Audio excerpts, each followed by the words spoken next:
खबर ये है कि तेहरान में रैली के दौरान पाकिस्तान के हक में नारे लगाए गए। ईरानी शहरी पाकिस्तानी परचम उठाए रैली में शरीक हुए। पाकिस्तानी अवाम की मोहब्बत को ईरान कभी नहीं भूलेगा। ईरानी शहरी रैली में पाकिस्तान शुक्रिया के नारे लगाते रहे।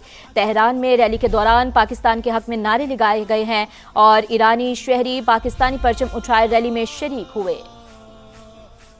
ईरानी शहरियों के मुत्तहदा अरब अमारात में दाखिले पर पाबंदी आयद कर दी गई है। ईरानी शहरियों को मुत्तहदा अरब अमारात में दाखिले या वहां से गुजरने की इजाज़त नहीं होगी।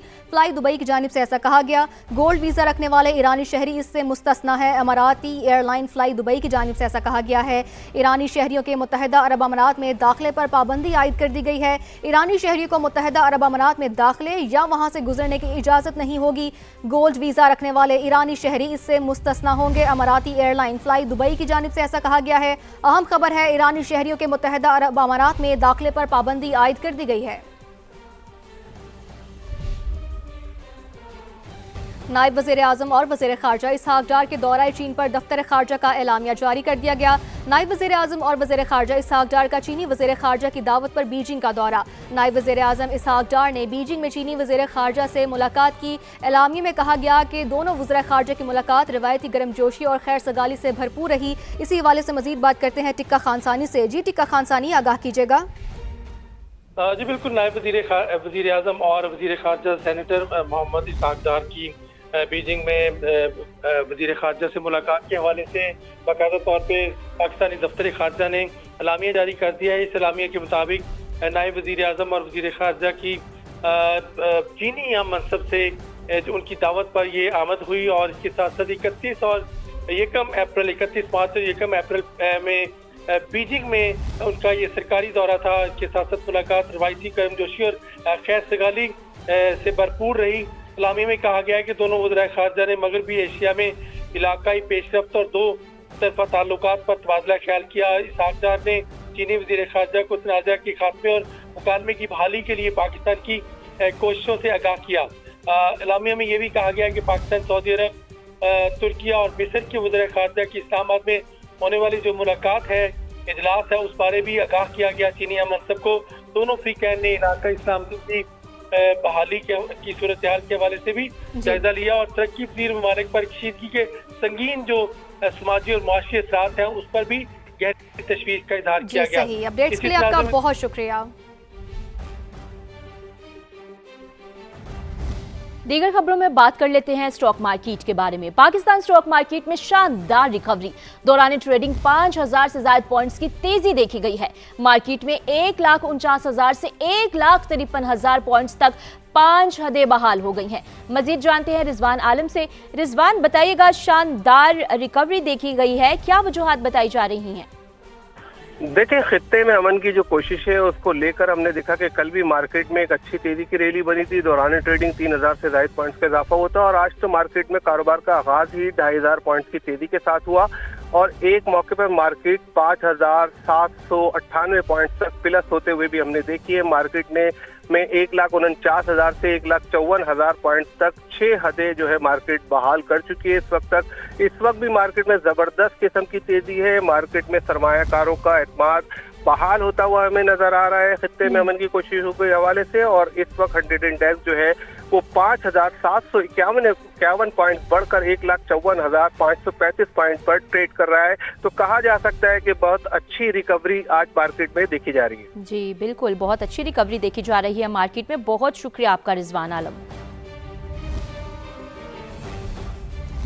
मशरिक़ वुस्ता बहरान से पैदा महंगाई से कमजोर तबके को बचाने का मिशन। विफाक और सूबों के दरमियान मुख्तलिफ तजावीज़ पर ताहाल इत्तफाक राय ना हो सका। वज़ीर आज़म शहबाज शरीफ हतमी फैसले के लिए मजीद मुशावरत करेंगे। वज़ीर ख़जाना की ज़ेर सदारत इजलास को बताया गया कि विफाक तकरीबन 130 अरब रुपए खर्च कर चुका है। मजीद 20 से 25 अरब रुपए की गुंजाइश है। विफाकी हुकूमत ने बाइक चलाने वालों को सब्सिडी का मामला सूबों पर छोड़ दिया। मजीद जानते हैं शकील अहमद से। जी शकील, आगाह कीजिएगा, क्या तफसीलात हैं?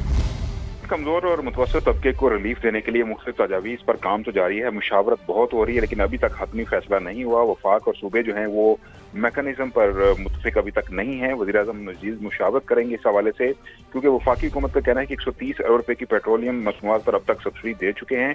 मजीद 20-25 अरब रुपए की गुंजाइश है और अब सूबों को अपना हिस्सा डालना होगा और मोटरसाइकिल रिक्शा वालों को 2 से 3 लीटर तक मुफ्त पेट्रोल फराहम करने की तजवीज़ है। मुतबादिल ऑप्शन के तौर पर उनको कैश फराहम किया जाएगा। इसी मद में वफाकी हुकूमत ने बाइक चलाने वालों को सब्सिडी का मामला सूबों पर छोड़ दिया और डीजल वाली ट्रांसपोर्ट बसों, गुड्स सर्विसेज वाले जो ट्रक मालिकान हैं उनको सब्सिडी देने के फैसले पर भी अभी तक कोई इतफाक नहीं हुआ। छोटे किसानों को फी एकड़ के हिसाब से 1500 रुपए तक सब्सिडी की तजवीज़ है और इस हवाले से भी सूबों की मुशावरत से हतमी फैसला होगा। वफाक और सूबों के दरमियान सब्सिडी के तरीक़ेकार पर मज़ीद मुशावरत होगी।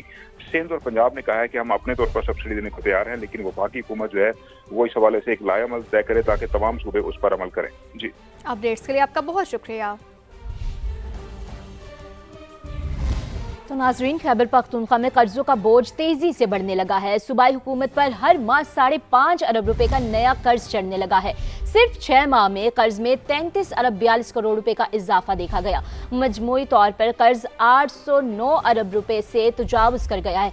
मजीद जान लेते हैं नुमाइंदा समा शहाबुल रहमान से। शहाब, बताइएगा, इतने कम वक्त में इतना ज्यादा कर्जों का बोझ?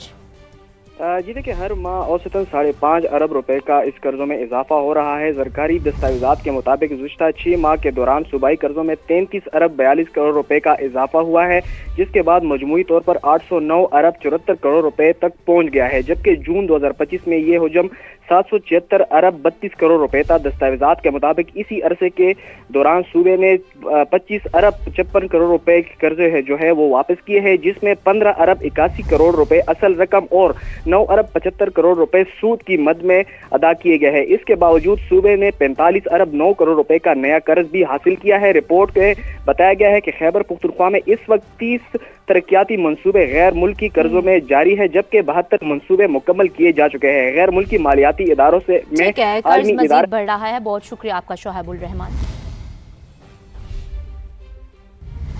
रिहाई फोर्स की तश्कील के खिलाफ समाअत। वफाकी आईनी अदालत ने वज़ीर आला खैबर पख्तूनख्वा सुहेल आफरीदी से रिहाई फोर्स की तश्कील पर जवाब तलब कर लिया है।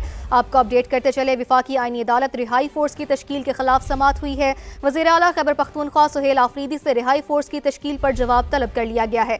आईनी अदालत का नोटिस जारी। वज़ीर आला सुहेल आफरीदी से 10 दिन में जवाब तलब कर लिया गया। क्या काबीना की जानिब से कोई ऐसी फोर्स बनाने की इजाज़त दी गई है? जस्टिस आली बाकिर नजफी की जानिब से ऐसा कहा गया। काबीना ने ऐसी कोई इजाज़त नहीं दी। वकील दरख्वास्त गुजार की जानिब से ऐसा कहा गया। वफाकी हुकूमत यकीनी बनाए कि खिलाफ वर्जी ना हो। आपको अपडेट करते चले, रिहाई फोर्स की तश्कील से के खिलाफ समाअत हुई है। वफाकी आईनी अदालत ने वज़ीर आला खैबर पख्तूनख्वा सुहेल आफरीदी से रिहाई फोर्स की तश्कील पर जवाब तलब कर लिया है। महकमा इत्तलात और सकाफत पंजाब का मीडिया और तख्लीकी सनत के लिए अहम कदम। 6 अरब से ज़ायद की लागत से लाहौर में trade hub and back lights project मुकम्मल किया जाएगा। मंसूबे का मकसद लाहौर को मीडिया, फिल्म और तख्लीकी सनत का इलाकाई मरकज़ बनाना है। मज़ीद जानते हैं अब्बास नकवी से। जी अब्बास, आगाह कीजिएगा। जी देखिए, पंजाब हुकूमत ने महकमा इत्तलात और सकाफत की जानिब से लाहौर में एक बड़े और मुनफरिद मंसूबे की construction of trade hub and heat lights पर काम शुरू करने की तैयारी शुरू कर दी है और इसके वजह से मंसूबे का मकसद शहर को मीडिया, फिल्म और तकनीकी सनत का इलाकाई मरकज बनाना है। मंसूबे की इब्तदाई लागत 6 अरब 23 करोड़ 92 लाख रुपए मुकर्रर की गई है और 27 मार्च 2028 जून तक ये मुकम्मल होगा। मंसूबे के तहत 2 बड़े हिस्से कायम किए जाएंगे। ट्रेड हब के तहत जो है एक जदीद कसीरुल मंज़र इमारत तामीर की जाएगी। इमारत में बेसमेंट, ग्राउंड फ्लोर और 5 मंजिल पर मुश्तमिल होगी और दफातर के लिए किराए पर भी जगह दी जाएगी। इसके साथ साथ ट्रेड हब में मीडिया कंपनी, स्टार्टअप और दीगर इदारे जो है वो काम कर सकेंगे, जबकि थिंक टैंक बैकलाइट तकरीबन 4 एकड़ रकबे पर जदीद फिल्मी स्टेज बनाई जाएंगी। इसके साथ साथ फिल्मी स्टेट्स में एयरपोर्ट, रेलवे स्टेशन, अस्पताल, स्कूल, अदालत, शहरी बाजार और दीगर जो है मुख्तलिफ साइट जो है वो कायम किए जाएंगे। जी, अपडेट्स के लिए आपका बहुत शुक्रिया।